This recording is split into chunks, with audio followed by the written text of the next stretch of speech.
everybody. Welcome to another episode, a bonus episode of Hawk Blogger Mornings. I am Brian Nemhauser. You can find me on all the places at Hawk Blogger. And today we get a special chance to talk to maybe the most famous Seahawks fan of them all, Arif Hasan of Wide Left. Honestly, jokes aside, really one of the best guys out there, one of the best reporters out there covering the NFL, period. He does it focusing on the Vikings, but anything he does is worth reading, and definitely a friend of the show and happy to have him back. Arif, how are you doing? I'm good. How are you? I'm doing well. I mean, I got to say, I'm probably doing a little bit better than you after the playoff performance, which we'll talk about. But I want you to know, we're brothers in this. I was pulling hard for the score to be exactly the opposite of what it was. Right. Yeah. That game, I thought I was in a safe place. I thought the Seahawks couldn't hurt me anymore and the season was over. And the Vikings hurt me. Yeah. I had some serious takes out there about the Rams being overrated, and you guys just made me look really bad. No, it's rough. I mean, the Vikings do find a way to hurt everybody involved. It's really incredible the way that their reach works. Mm-hmm. I mean, we're going to talk about a lot of things, but I do want to spend a little bit of time on the Vikings. What an unbelievable season for Minnesota that I would say nobody expected. Is that safe to say? Was there anyone thinking this was possible? Like, even after McCarthy goes down, like, did anyone in and around covering Minnesota think that this kind of season was possible? I don't think so. I don't think anybody who'd claim that in good faith. I'd be very suspicious of anybody who said that they saw this coming. But no, I considered myself to be kind of one of the optimists when it came to Sam Darnold. I really liked, what he did with his final 6 games in Carolina. I was kind of a fan of what we saw, the brief, 50 or so dropbacks he had in San Francisco. And I thought that there was something there.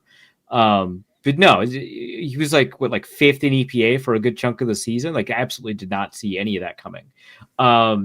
I think that, there's a lot of optimism about kind of what a coach like Kevin O'Connell could do to extract like the most out of Darnold. But, I was like, yeah, I would take the over on the Vikings 6.5 wins, maybe, if everything goes the right way, 9 wins and, the way the NFC falls, that could get you kind of the 7th seed in the NFC. So like, it's possible that they make the playoffs. I'm not going to put money on it. Was kind of where I was at. And I thought I was one of the more optimistic on this one. So yeah, no, I think that this is, one of the biggest surprise seasons we've seen in the NFL recently. Certainly, the Vikings have had their fair share of surprise seasons. We got to be in a anything is possible state with this team.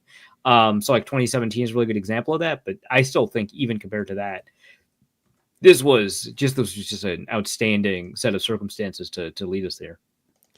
I just got to know, because someone who's kind of obviously a football fan, an NFL fan, I've followed the Vikings like almost any other franchise from a little bit from afar. But, I remember the 15-1 Vikings, the Dennis Green Vikings, and, not making it to the Super Bowl. I remember, Teddy Bridgewater seeming like maybe he was going to be the guy, and then terrible injury. And I definitely remember what happened, in the recent playoffs where there was that terrible moment. What was it, against the Saints? Was that the Saints that had the crazy catch that extended the season? Oh yeah, the Minneapolis Miracle. The Minneapolis Miracle. Unbelievable moment. And then you had that, and then a couple years later, you have a revenge game against the Saints, which you also win.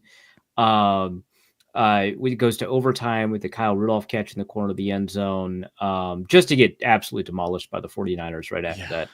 I think the problem here is the NFC West. It's been kind of an issue. But tell me about it, my friend. Tell me about it. We know firsthand about that. So I just, as a football fan, do Vikings fans have a season how do they metabolize a season like this? Is this like, do you like, man, that was a fun year, or is like, God dang, this franchise torments us? It's both. I think one will turn into the other, right, over the course of time. I think that, in the moment, the loss like stings a lot, right? There were A lot of expectations. Vikings do everything they can to kind of get you to buy in, and every year that they do something like this, it gets harder and harder to convince people like, no, this season's actually really good. This team's really good. And then once you buy in, that's kind of like when they kick the chair out from under you, right? So that's a lot of it, but I think that as we kind of enter the off season, we discuss like free agents, what makes the Vikings an attractive place or whatever. Talk about the draft and kind of what's possible. They do have very few draft picks this year, but you talk about like the draft and what's possible. I think that people will kind of understand this last year to be something that was really magical and special and unexpected, and they had no right to kind of be in the spot where they were, angry about not getting the top seed, which is just a crazy place to kind of be. Given kind of those preseason expectations, I think that people will kind of understand we kind of got away with one there. Maybe we paid for it in the end, but the ride was a lot of fun and it was kind of worth it. But in the moment, a lot of it's just kind of that loss. I mean, your favorites against the Rams by 2.5 points, especially after they move, the game to Glendale. And it seems like a lot of these Vikings teams kind of get caught up in someone else's really excellent story, like the Saints' story about coming back from Katrina, or the Los Angeles Rams' story about rallying around kind of the devastating wildfires in LA, or even, stories that don't have like those real world impacts, like the Eagles story of being underdogs, which honestly, I think for most people is really annoying, but for Phil was a lot of fun, right? And so like, there are these excellent storylines that are just like rampaging over the Vikings. And it's like, well, I'm glad that we could be kind of like a bit player for you. That's really nice. Yeah. I can imagine. Well, one of the things that's also fascinating, Arif, is the NFC North. It wasn't just that the Vikings had a big season in a bad division or going against a bad division. It was NFC West versus NFC North, and NFC West was kind of down this year for sure. But facing the 49ers, the Seahawks, the Rams, even the Cardinals is generally not the easiest thing. It's not like facing the NFC South, right, at least over the last few years, or even the NFC East, to be honest, over a lot of the last few years. So you guys win 14 games, and then the Packers, who also looked like I thought the Packers were the Rams. I thought the Packers were the team that would show up in the playoffs and maybe punch above the weight that maybe people thought. And then you get in the playoffs, and the Packers and the Vikings, the NFC North, who had this amazing record against every other division outside their own, both teams lose. What do you make of that? I mean, I think that both the Packers and the Vikings have something in common, which obviously pains a lot of, NFC North fans to say, but they do have a lot of common, which is that they kind of thrive on volatility, right? Both on offense and defense. They're both really reliant on explosive plays, usually deep playmaking, for both Jordan Love and Sam Darnold. That's kind of a critical element. I believe the Vikings led the league in explosive passing plays, like in total. Obviously, by percentage, that's the Colts, but percentage, right? But and I think that Jordan Love had the highest deep ball attempt percentage, something along those lines, where they both were really reliant on that offensively, and then defensively, the Packers a little bit less so, but they were still kind of a volatile defense. The Vikings, I mean, they're blitz city, right? I think in the final weeks of the season, including that playoff game, depending on who does the counting, right? PFF's blitz rate is always higher than Sport Radar's, whatever, but they had a 58% blitz rate or higher, often 62% or higher in each of the 5 weeks ending the season, including the playoffs. Like, it was just, and a high blitz rate in the NFL is like over 35%. So to get nearly double that is obscene. I think only like 3 teams in the NFL had a higher blitz rate than like 35%. Here the Vikings are finishing the season above 60, right? And, that lives in volatility. The Vikings are very turnover dependent defense. I believe they got a turnover in every single game, which is really rare in the NFL. But, turnover dependent defense. And while the defense was good when they weren't getting turnovers, obviously it thrived on that. So you've got these 2 really high volatility teams. You need a lot of things to go your way because you're not going to win just based off of like your success rate, right? And, if you take a look at like the success rate differential, the Packers did get kind of blown out a little bit, but the Vikings and the Rams were very close in offensive success rate. And it was really the explosives that really kind of defined a lot of the differences here. So I think that that's what happened, is that they were kind of reliant on making these big plays occur. And, some of these teams that are a little bit more consistent got it done. And I don't like to think of the Rams as particularly consistent, but when everybody's healthy, they're a much more consistent team than a lot of people give them credit for. Yeah, well, I mean, as someone who is rooting very, very hard for the Vikings, I was so annoyed when I had already been. I've learned as a fan to not get out of my skis when a big play is made. I look for flags. I'm like, what's going on? When they returned that fumble for a touchdown, I was out of my chair screaming. Yeah. Were you there with me? Did you were you like that's a touchdown? Or did you have any Yeah, hesitation? it hadn't occurred to me that could have been a pass, right? No. I was His I head's was down there. at looking at those feet. Which like I think what I said on a podcast after the game was something like, it's bad for football if that counts as a pass. Like, I Yes. understand that, like, by the Yes. letter of the law, like, sure, but like, what are we doing here? That's ridiculous. Like you said, his head's looking at his feet.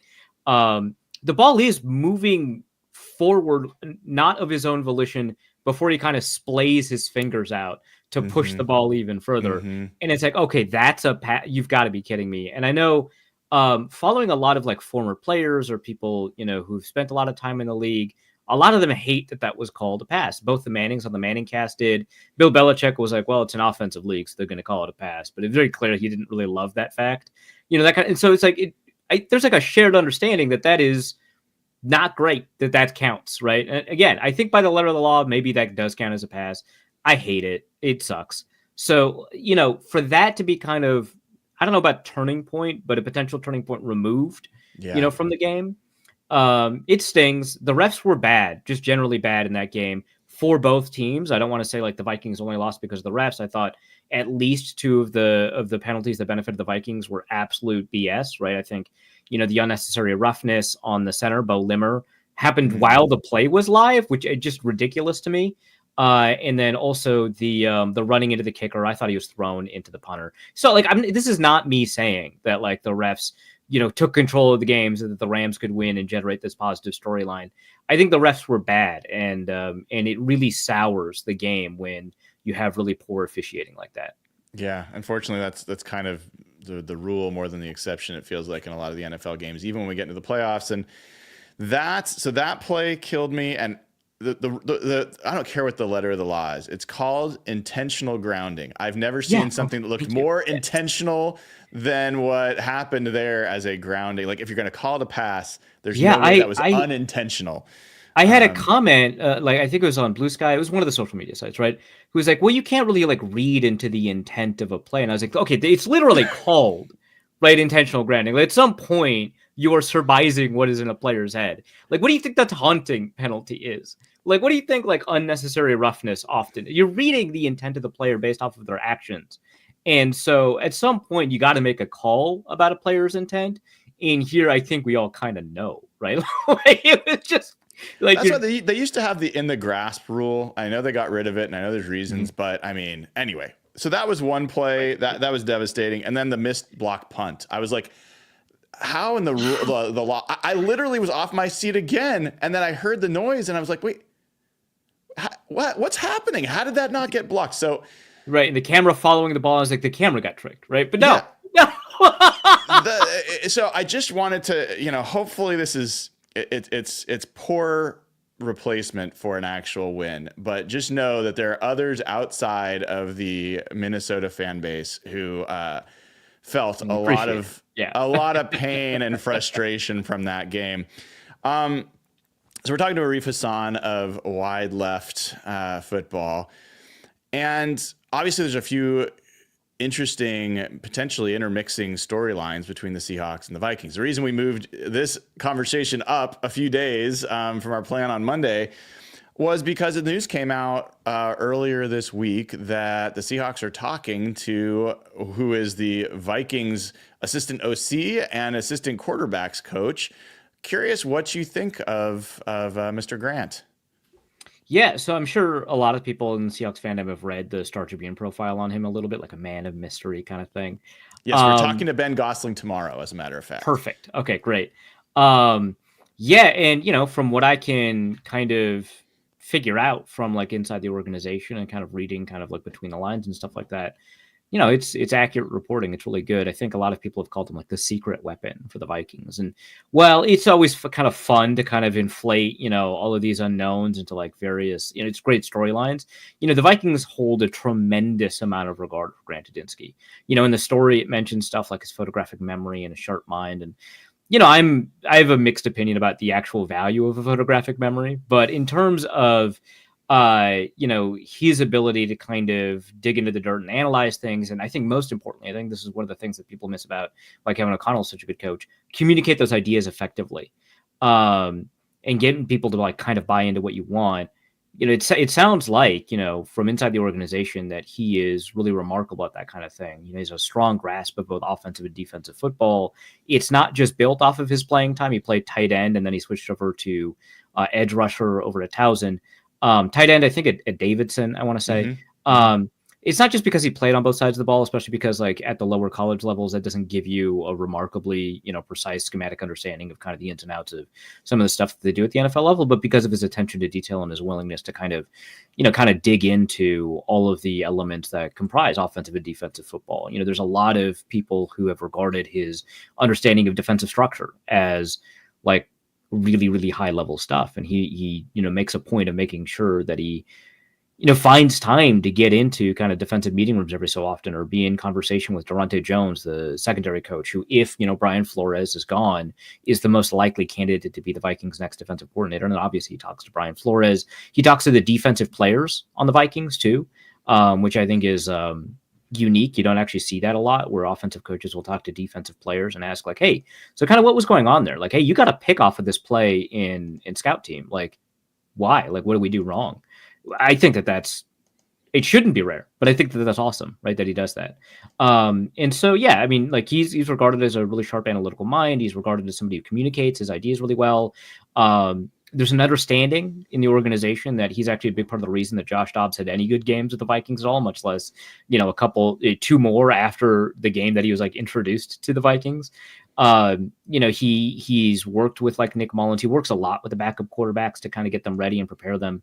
And Nick Mullins is like a firecracker. He's like a crazy quarterback to work with because he just wants to gun it all the time, and he often does. But kind of finding ways to corral that and work that effectively inside of the offense, that seems to be kind of a skill that Udinsky's had. So he's held within high regard within the organization. Obviously, every time you move up a level, there's a million more unknowns than knowns to kind of determine how good a coordinator or whoever will be. But, from what I'm seeing, I don't know that he's ready to be a full-time offensive coordinator. Maybe, maybe not. But he's heavily involved in the game planning and play design. Well, there's another guy that you may have heard of, another coach you may have heard of, who had just been a tight ends coach prior to becoming an OC and became an OC for the first time at 28 years old. His name's Sean McVay. And he also is someone who loves to show off his photographic memory. I don't know if Grant seems like a guy that doesn't probably show it off the way Mr. McVay does, but how crazy do you think it is to say maybe this guy's ready to make that leap? McVay hadn't been a play caller either before he started to do it. Everybody's got to have a first time as a play caller, and sometimes it goes really well. So I don't usually hold that, against people a lot, but I wouldn't say it's crazy. Certainly, I think it is probably not, saying the word not the smartest always sounds like an insult in disguise, and that's not really what I'm trying to get across. Were I to do the hiring based off of the information I have available to me right now, as opposed to like being in the interviews and stuff like that, he wouldn't be my first choice, right? I think that, he's on a rocket ship of potential. So you might want to, get in early before somebody else can get him. And maybe that has its own value. But I think just in terms of purely trying to project how someone's like year one performance is, there's just a lot of unknowns here. He's really young. Again, that's worked out for like Sean McVay. It doesn't work out for a lot of other people. So I'd say, that's probably not the direction I'd go in, but I totally understand like why you would go in that direction. I don't think you're off your rocker to kind of move in that direction. It's not like you're hiring him to be the head coach or anything like that. And I imagine, that's kind of a role where somebody would get a lot of assistance, maybe, older assistant coaches or, a little bit. I mean, obviously Mike McDonald's a defensive guy, but a little bit of kind of direction from above that might help you, that kind of stuff. So I don't think it's crazy. Probably not the direction I'd go in right away. Now, you're not throwing a smoke screen here, Arif, to make sure he stays in Minnesota, are you? I'm not. It reminds me of when Josh Allen was asked about Ken Dorsey. He's like, "Yeah, he doesn't do anything. Leave him alone." Exactly. No, that's not quite it. It's there's always a push and pull because I want the best for some of these people that do some really incredible stuff. Like people ask me about Brian Flores, and it's like, I don't think he'll be the head coach just because of the way owners are skittish about people who kind of make it very clear that they'll buck directions from owners and, are willing to do stuff like sue the league and stuff like that. But, I am really excited about the potential for him to have genuinely learned some lessons from him being a head coach in Miami. The way that he responded to Tua calling him out on a podcast, I thought which I don't actually have an issue with Tua doing. I thought Brian Flores' response to that was really excellent. I thought that the players unprompted showing support for him was really excellent. So I want Flores to get another chance, but at the same time, I love watching this defense in Minnesota. Mm-hmm. It's the most unique defense in the NFL. And it's kind of the similar thing with Grant Udinsky. It sounds like he's a really important member of the organization. It sounds like people hold him in really high regard. It sounds like he's kind of a unique individual, just kind of goes off and climbs a mountain or whatever. Actually reminds me of an old Jets defensive coordinator. I wish I could remember his name. Did the same exact thing. But wouldn't have been Rex Ryan. Not Rex Ryan. But yeah, he seems like a cool guy. So I what I can know, I just feel like I want the best for him. So I do want him to become an offensive coordinator at some point somewhere. It feels a little early, but it's good to get these interviews in as quickly as possible because I think that's also valuable experience that somebody can pick up. So, by all means. I'm curious. Two other names I was to ask you about. So Josh McCown is a guy that I just had a ton of respect for when he was playing. He never was the bride, always the bridesmaid kind of career, but just tough as nails. You could tell how smart he was. You could tell how much his teammates loved to play for him and with him. And now he's, in his second stint as a quarterback's coach, getting some head coaching sniffs around the league. Do you think that he's a guy that, his next obvious step is head coach, or is it OC? I think he's like, kind of like how Zach Taylor went from QB coach to head coach. I think that that's the most likely path. It sounded like he was tapped to be the head coach of the Houston Texans before a bunch of people told McNair, like, Jesus, hold your horses. So it sounded like that was the direction he was moving in, and the league seems to hold him in extremely high regard. I've had a couple of conversations with him. I'm sure he doesn't remember. Half of them occurred at Prime and Indy, so pretty easy not to remember these conversations. But he's a really strong communicator, right? Which again, to me, is an underrated skill for a lot of these coaching candidates. And has a really solid grasp of a lot of different elements of offensive football that would make him obviously an intriguing coordinator, and then obviously would make him an interesting head coach. But he's somebody that's been tapped as a potential head coach for a long period of time by a bunch of different organizations and ownership groups. And so I think that that's probably going to happen sooner rather than later. And then obviously, he's regarded as a big part of the reason that Sam Darnold, did such an excellent job this year out of nowhere. I think that, he's been the one that's been kind of taking a lead on a lot of the JJ McCarthy stuff. Obviously the injuries kind of impeded that, but he's worked with them kind of as rehab has progressed. And so there's a lot of really positive feedback coming from people within not just this organization, but from the Panthers, obviously from the Texans, from the Buccaneers. This is a guy that's had like head coach written all over him since the 2013 season with the Bears, right? Like it's just like something where people are like, eventually that guy's going to be a head coach, and I think that's the path he'll go, and I think he might be able to like kind of skip the offensive coordinator step. Well, I have to ask. There was a report from a really credible account, Breadman on Twitter, that Arif Hasan is one of the candidates for the Seahawks OC position. Can you confirm or deny that? I really respect Breadman's reporting. Does an excellent job following the crumbs, but yeah, he must have been misinformed or something. Like it happens to the best of us. Okay, I've not been contacted by the Seahawks. We'll leave it up to the audience to decide whether they believe Arif Hasan. Of course, like during the middle of his interviews, he makes time to talk to me on this show. That all makes sense to me. But there is one other name who most people would not connect to the Vikings, but I do. Clint Kubiak, who has been confirmed as a second interview, in-person interview with the Seahawks. And he just recently has been the OC for the Saints, but back not that long ago was the OC for the Minnesota Vikings. This was back in 2021. And I'm curious what your perspective is on Mr. Kubiak.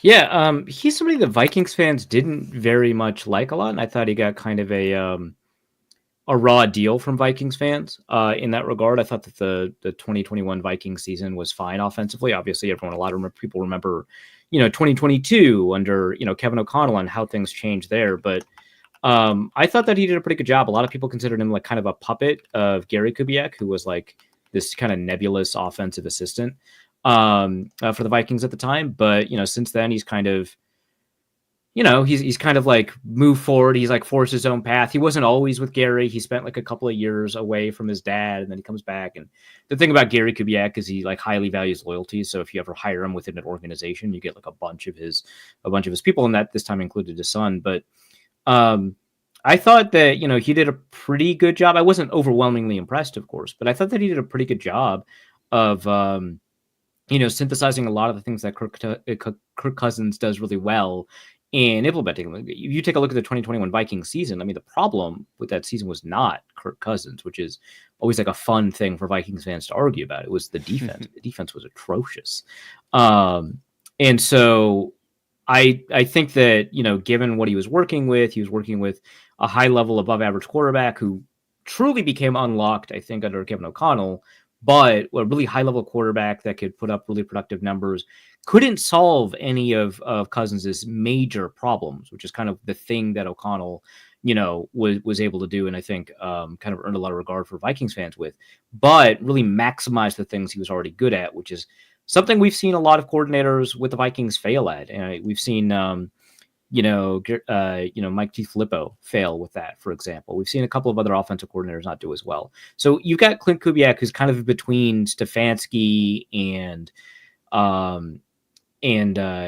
Kevin O'Connell. And because he's in between these two really, really well-regarded offensive minds, he kind of gets brushed by the wayside, but he was really young when he was doing all of this, and I don't think he made any major mistakes. So this is not the highest recommendation in the world, but we are several years removed from it, and I'm confident that he's grown as a coach. And I think within that growth, you might be able to see a lot of really positive things. But the one thing I can say is that he understands the importance of having an identity. And I think that when I was kind of growing up as a reporter or journalist or analyst, whatever you want to call it, I really kind of dismissed the concept of offensive or defensive identity. It felt kind of nebulous and meaningless.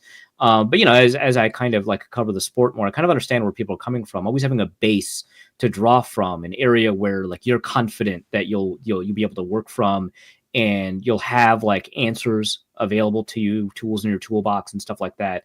Stuff that's in your wheelhouse. You're dictating the terms. That's kind of what your identity allows you to do. He understands the importance of that, and he understands the importance of emphasizing your strengths. And so I think that's probably going to remain with him. Hopefully he's kind of growing in a lot of other ways that allows him to do more than be kind of an enhancer, and do a lot more to kind of unlock elements of quarterbacks that where they need to show a lot more growth, because that's where I kind of regarded his greatest weakness of the Vikings was. It's interesting to hear. And for folks that don't know, Kirk Cousins during that season, that one season with him as an OC, by the way, he was a quarterback's coach the previous 2 years with Minnesota, but was the OC in 2021. In 2021, Kirk Cousins throws for 4,200 yards, 33 touchdowns, just 7 interceptions. And also for that 2021 Vikings, that was a Justin Jefferson 1,600 yard, 108 reception year, 10 touchdowns. Adam Thielen had 10 receiving touchdowns. Even KJ Osborne had 7 touchdowns. And rushing, that was a Dalvin Cook year, 1,159 yards rushing. So they had, a pretty good rusher as well. And overall, that team finished 14th in scoring and 12th in yards.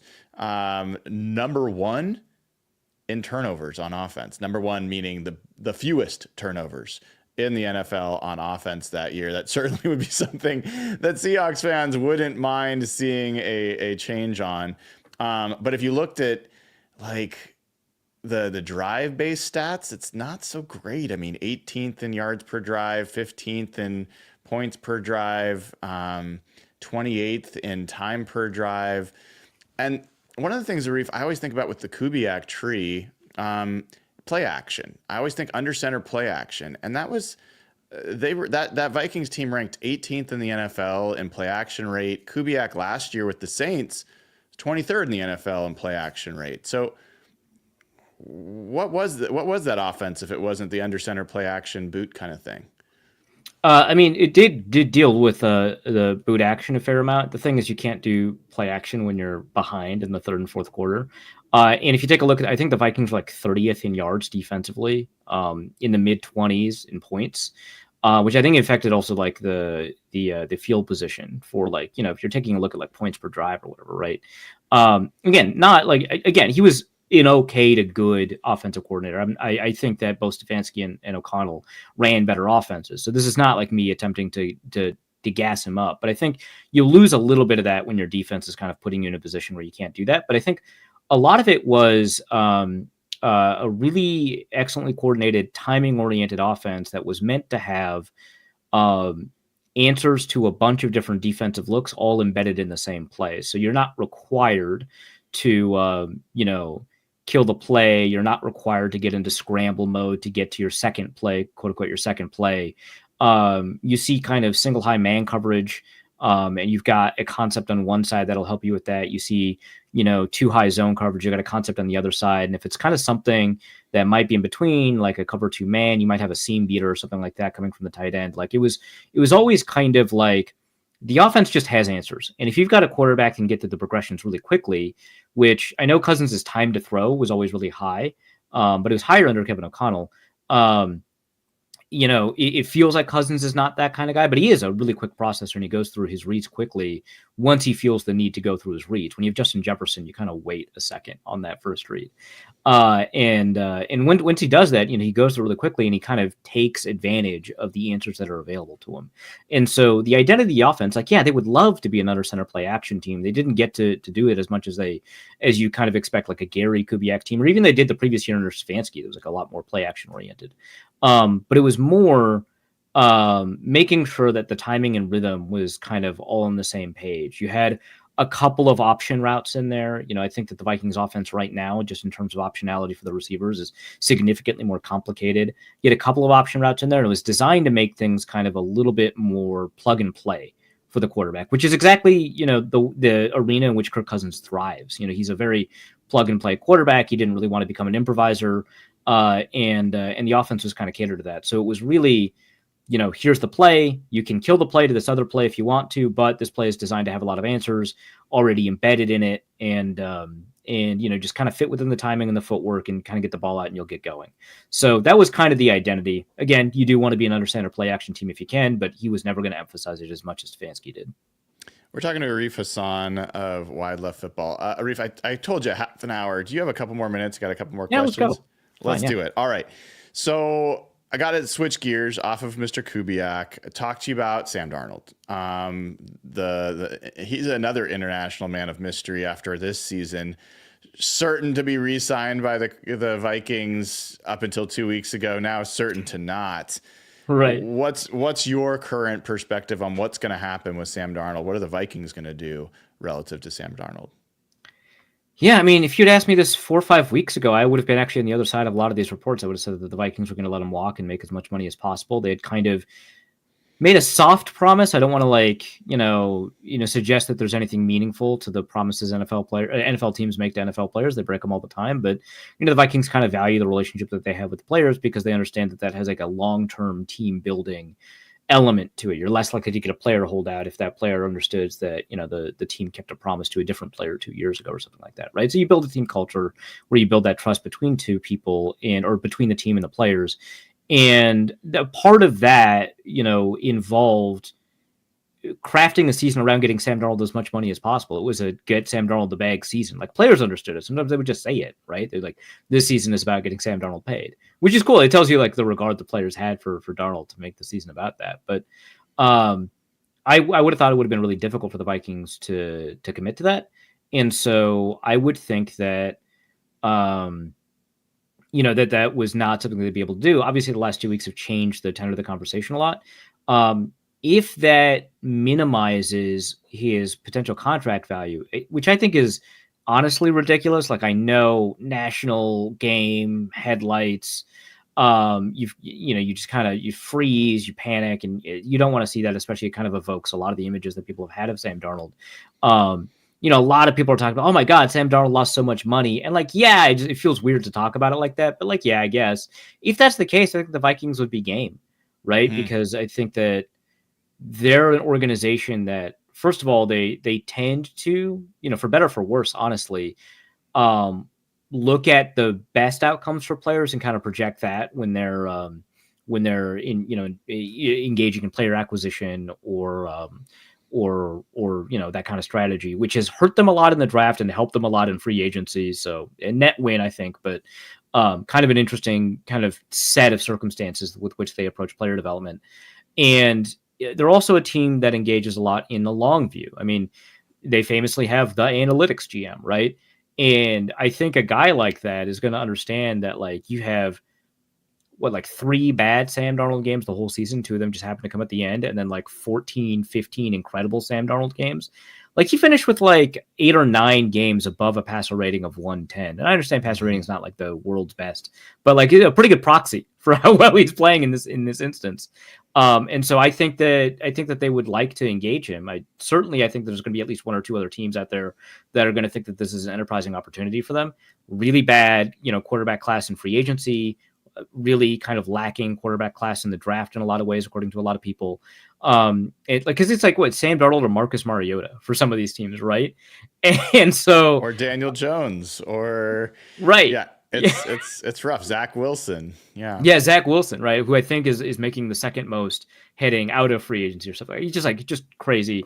So I think that there's going to be an engagement from a team that's willing to offer more than the Vikings. So I don't think they'll necessarily keep him, but not for a lack of want or trying. I think that they really like what he did, and I think that O'Connell and Mike Tomlin sometimes kind of share some similar qualities when they think like, hey, if there's like a weakness in a player, right? Whether it's like improvisational play or performance under pressure or timing in, the route concept or whatever, that is a coach problem to solve. And I consider myself a good coach, so I am going to solve this problem as much as I can. Because the upside with Darnold is tremendous. Excellent arm, really quick processor when he needs to be, really great escapability in sacks, despite what you saw in the Rams game. And loves to improvise and loves these, giant big plays that he typically executes. So I think, I think that they'll meet with him and negotiate, but wouldn't shock me if another team out there was like, hey, we need a quarterback and this guy's guaranteed going to start for us. Whereas, with the Vikings, Sam Darnold's going to be competing with JJ McCarthy next year. What do you think is the realistic APY that we're talking about with Sam Darnold based off of and this is all just obviously finger in the wind, but where do you think he'll end up? 3 weeks ago would have been like $50 million. Like coming off of that Packers game, we were thinking like this guy could get 50. That's crazy. I mean, a lot of that's because of the expanded salary cap and stuff like that. But if Daniel Jones and Derek Carr could get 40, 2 years ago, like it feels like 50's in the offing. But, kind of given all of this and, the focus that a lot of general managers have on like your most recent game and stuff like that, I'd say 35 is up there, which, these are insane numbers we're throwing around. I've been covering the NFL for a while, and so 35. I mean, the Vikings signed starting quarterback Kirk Cousins for like 30 a year back in 2018, and now we're like, a good bridge quarterback, 35 million, right? So I think that's probably kind of where we're at, because I mean, those were some really, really spectacular games. 2 other quick things. Kevin O'Connell, his coaching situation. What's the deal there? Like putting out that is not final, that he's going to be back. It's just, I assume this is all just maneuvering. He's not going anywhere, right?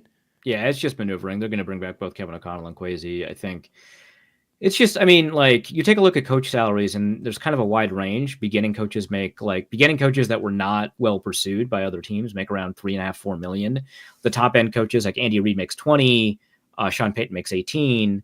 That's kind of the top end. And so there's like a pretty big range here for coaches. And I think anything you can do to kind of move yourself up, like I'm confident. I don't remember or know what his coaching contract was. It wouldn't shock me if at the beginning it was like $6 to $8 million. And this is a guy that has earned at least 10 or more, and maybe he wants to Mm. like kind of push it to 12, $15 million range. So I think that that's probably more it. The Vikings typically don't like lame duck coaches. The Wolves usually try to engage with the coaches before their final year of their contract. But both the coach and the general manager, kind of ran that all the way to the end. And so you're creating this drama that I don't think is a significant amount of drama. I mean, Kevin O'Connell seems to be one of the best coaches in the league, and you've got a general manager that ready to the playoffs like twice in 3 years. I don't know. It feels like they're just kind of going to get an extension and maybe a little bit more than the Wolves wanted, but it's not a capped thing, and you're a billionaire. You'll figure it out. You'll be fine. Exactly. All right. Last thing. Not everybody knows. I think people know that you're the famous Seahawks fan. Everyone knows that you're a great writer, especially around the Vikings.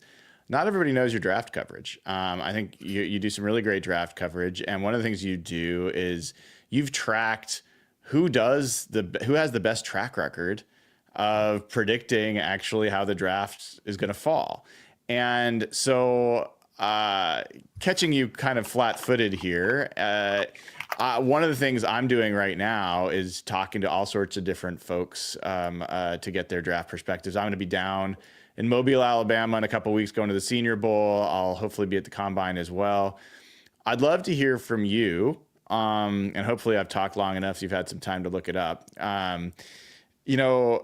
Some names of folks that maybe I should try to reach out to that are pretty good at having an idea of draft prospects, and people that you maybe look to because you respect their work. Yeah, no, for sure. So first, I think that a lot of people get annoyed with like the big names, and so they think, you're just shills, or you're just kind of like working with what agents are telling you. And if that's impacted the accuracy of the way that we can't tell, they're doing a really great job. So Daniel Jeremiah, for example, has always been doing well. I think that if you could get Daniel Jeremiah, you would do it either way. He's a really great interview, and he's really informative, and he's really, I think, empathetic, which you don't really get a lot with a lot of these guys. I like him a lot, and so he's done a really fantastic job. One of the best scoring guys I've ever had, unfortunately passed away recently, Gil Brandt. It's interesting that you can get, to these spots where it's like, actually the establishment guys are not so bad. But if you want to avoid that, whoever runs the Draft Board Guru account, I don't know who that is, has done an outstanding job every single year. Might be the best in my database in terms of being able to predict, where people go in the draft or eventually kind of player outcomes. There are people who do just straight up reporting instead of straight up evaluating.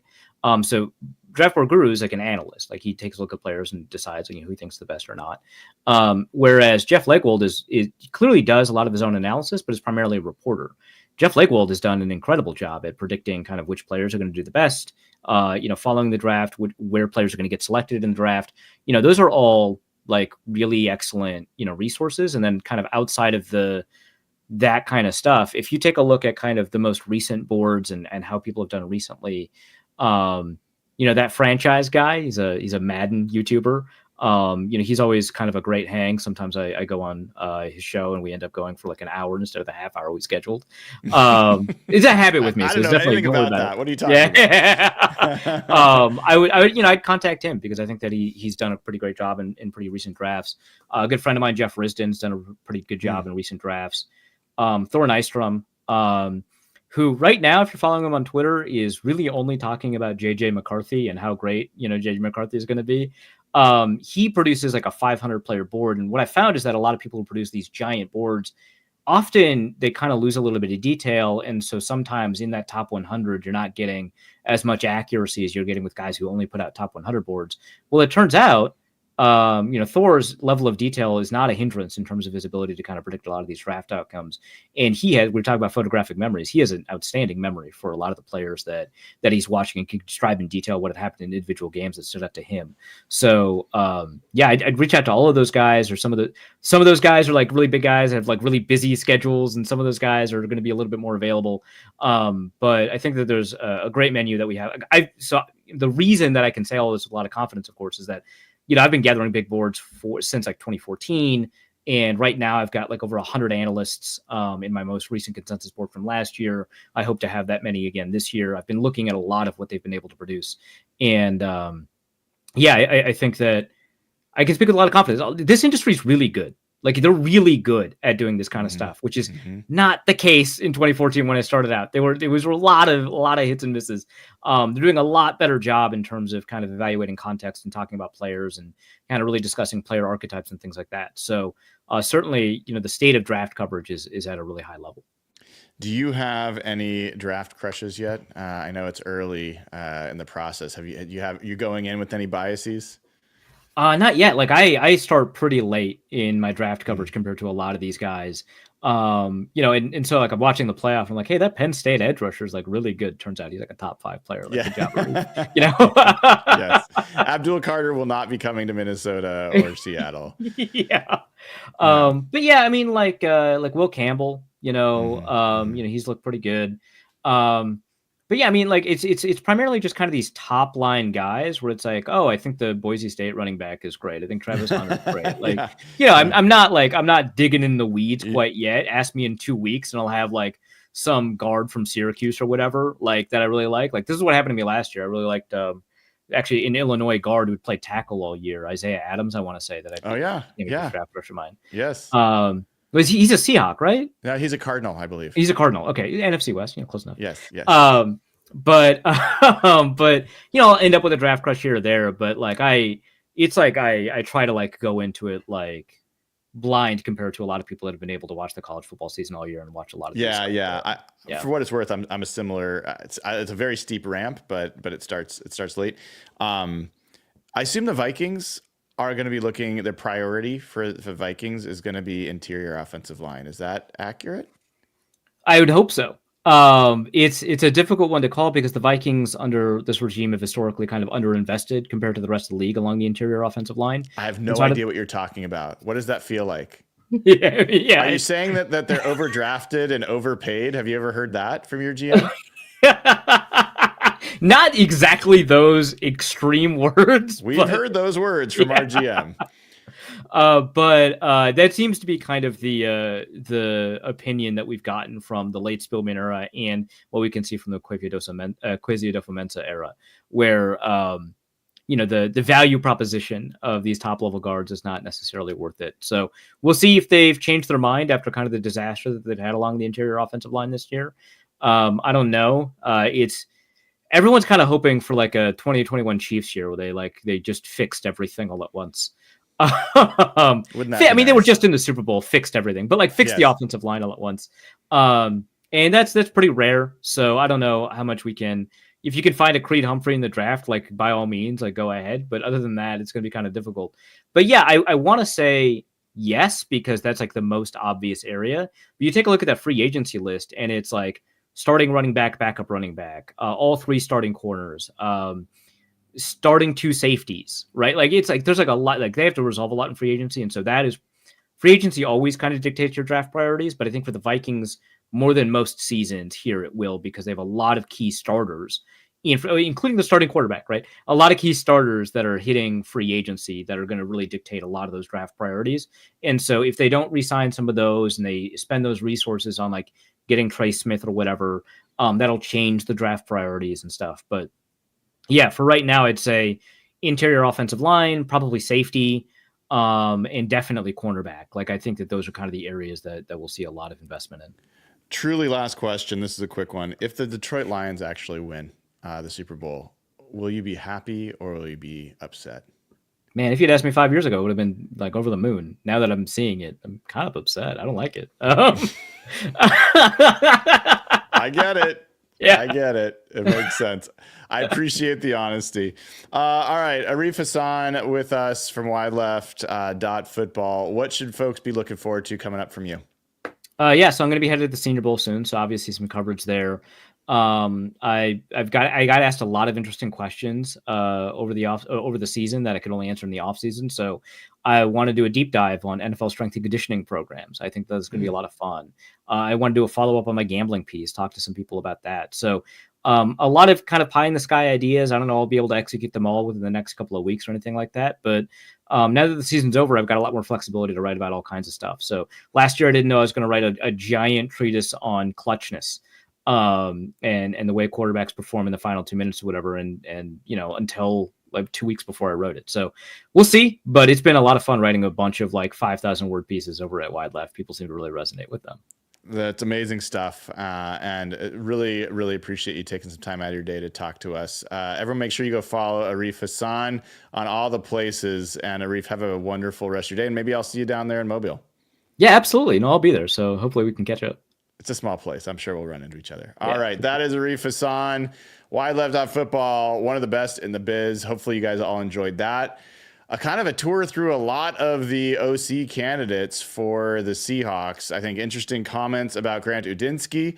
Not as high on that option from his perspective. Maybe, you're trying to catch a falling knife with a very young, inexperienced play caller from his perspective that has not called plays. And then maybe a little bit more interest in Clint Kubiak as an option.